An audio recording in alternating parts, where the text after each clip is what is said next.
नमस्कार, अनिशाज रेसिपी मराठीमध्ये आपलं पुन्हा एकदा मनापासून स्वागत आहे। आज आपण पॅटीस करणार आहोत। पावसाळ्यामध्ये पॅटीस खायची एक वेगळीच मजा असते। गरमागरम पॅटीस, सॉस, चहा, अप्रतिम असं कॉम्बिनेशन आहे। तुम्हाला छान असे अजिबात तेलकट झालेले नाही आहेत आणि सुंदर असे तुम्ही बघू शकता। मस्त असे आवाजावरून तुम्हाला कळते किती छान असे क्रिस्पी झालेले आहेत पॅटीस आणि अजिबात तेलकट नाही आहेत। त्याच्यावरती तुम्हाला अजिबात तेल दिसत नाही आहे। चला तर मग आता आपण रेसिपीला स्टार्ट करूयात। खूप सुंदर आणि सोपी रेसिपी आहे। तर सगळ्यात पहिल्यांदा आपण पॅटीस करण्यासाठी मीडियम साईजचे 4-5 बटाटे आहेत ते कुकरमध्ये त्याच्या 5 शिट्ट्या आपण करून घेणार आहोत। तुम्हाला जेवढे पॅटीस करायचे आहेत तेवढे तुम्ही बटाटे यामध्ये कुकरमध्ये टाकून उकडून घेऊयात। त्यानंतर आता आपण 2 मोठे चमचे बेसन पीठ, 1 चमचा मीठ, 1 चमचा ओवा आणि अर्धा चमचा हळद हे सगळं टाकलेलं आहे। यामध्ये आता थोडं थोडं पाणी टाकून आपण हे सगळं मिक्स करून घ्यायचं आहे आणि छान असं बॅटर तयार करून घ्यायचं आहे। खूप घट्टही नाही आणि खूप पातळही नाही। तुम्ही बघू शकता असं एकदम फ्लोई टाईपमध्ये आपण करून घेतलेलं आहे बॅटर। हे आता रेस्ट करायला ठेवून देऊया 10 ते 15 मिनिटं। आता आपले बटाटेही झालेले आहेत। तुम्ही बघू शकता छान असे उकडलेले आहेत। ह्याचे साल काढून आपण बटाटे कट करून घेऊयात। तोपर्यंत आपण मिरची, लसूण आणि आलं घेतलेलं आहे। मी 10 ते 15 छोट्या मिरच्या घेतलेल्या आहेत। हे आपण मिक्सरमध्ये बारीक करून घेऊयात। यामध्ये मी 1 मोठा चमचा मीठ टाकत आहे। यामध्येच आपण मीठ टाकणार आहोत। त्यानंतर आपण बटाट्यामध्ये जेव्हा बटाटा परतणार तेव्हा त्यामध्ये मीठ टाकणार नाहीयेत। जर तुम्हाला कमी मीठ वाटत असेल तर तुम्ही तेव्हाही ॲड करू शकता। आता आपण बटाटे कट करून घेतलेले आहेत।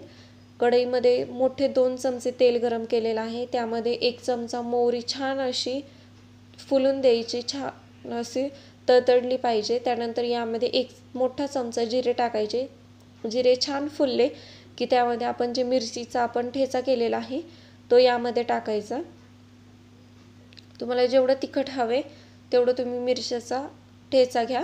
आता यामध्ये आपण अर्धा चमचा हळद टाकणार आहोत आणि हे छान 1 ते 2 मिनिटं परतून घ्यायचं आहे। परतून घेतल्यानंतर आता आपण बटाटे आहेत ते यामध्ये टाकूयात आणि छान असं बटाटे परतून घ्यायचे आहेत। कढईमध्ये स्लो गॅस ठेवायचा आहे पूर्णपणे। यामध्ये आता बारीक चिरलेली कोथिंबीर टाकूयात आणि हे छान असं मी मिक्स करून घेतलेलं आहे। तुम्ही बघू शकता। आता गॅस आपण ऑफ करूयात आणि हे थोडं थंड होऊन देऊयात। आता मी इथे 2 ब्रेड घेतलेले आहेत। सेम साईजचे ब्रेड आहेत। याला आता आपण बटाटा लावून घेऊयात। थंड झाल्यानंतर छान असं प्रेस करायचं आहे आणि चारही बाजूने आपण एका साईजमध्ये बटाटा लावून घ्यायचा आहे। खूप जाडसरही लावायचं नाही आणि अगदी पातळही लावायचं नाही आहे। मीडियम असं जाडसर यावरती बटाटा आहे ते पूर्णपणे स्प्रेड करून घ्यायचं आहे आणि सगळ्या बाजूने मी लावून घेतलेलं आहे।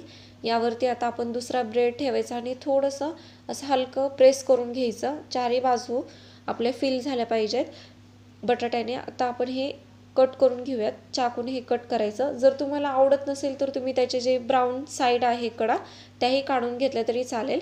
पण जे आपण बाहेर विकत खातो तेव्हा ते कडा काढत नसतात, असेच पॅटीस करतात आणि असेही सुंदर असे लागतात। आता आपण छान असं बटाटा प्रेस करून घ्यायचं आहे। एक लेवल करायचं आहे। तुम्ही बघू शकता कट केलेला आहे मी, अगदी सुंदर दिसत आहेत। आता आपण पुन्हा एक करून घेऊयात पॅटीस। त्यासाठी बटाटा परत एकदा चारही बाजूने सेम असं मी स्प्रेड करून घेतलेलं आहे।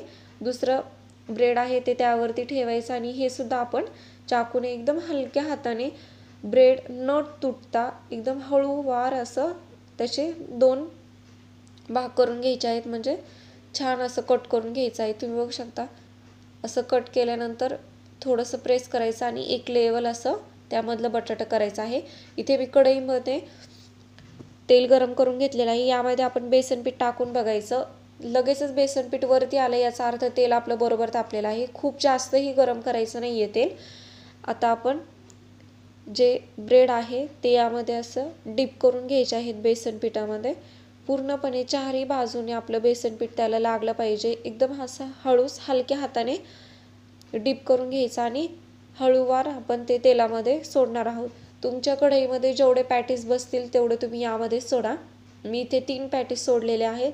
सेम त्याच पद्धतीने आपण डिप करून घेतलं आहे बेसन पीठमध्ये आणि थोडंसं 2 ते 3 मिनिटानंतर ते तळल्यानंतर तुम्ही बघू शकता आपोआप ते अजिबात खाली चिकटलेही नाही आहेत मीडियम गॅस ठेवायचा, अजिबात फास्ट गॅस ठेवायचा नाही आहे. मीडियम गॅसवरती छान असे क्रिप्सी होतात. आता आपण 2 ते 4 मिनटानंतर ते आहे पलटून घ्यायचे आहेत. मस्त असे एका साईडने ब्राऊन कलर आलेला आहे हलका असा. पलटून घ्यायचे आहेत सगळे पॅटीस.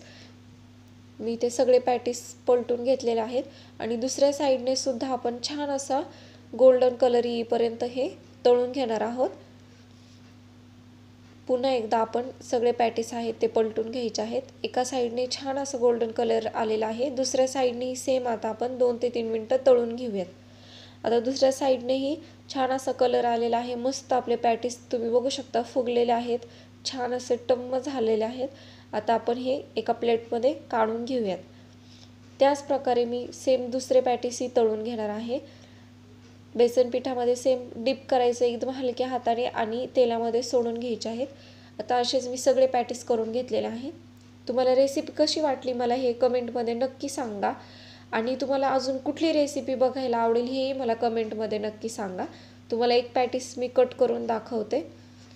अगदी सुंदर असं झालेलं आहे पॅटीस, तुम्ही बघू शकता. मस्तच त्याच्यामध्ये बटाटा आणि बेसन पीठ अगदी सुंदर आणि किती छान असं क्रिप्सी झालेले आहेत बघू शकतात. अनिशाज रेसिपीला तुम्ही सबस्क्राईब केलं नसेल तर सबस्क्राईब करा, लाईक करा, शेअर करा आणि कमेंट करायला विसरू नका. थँक्यू.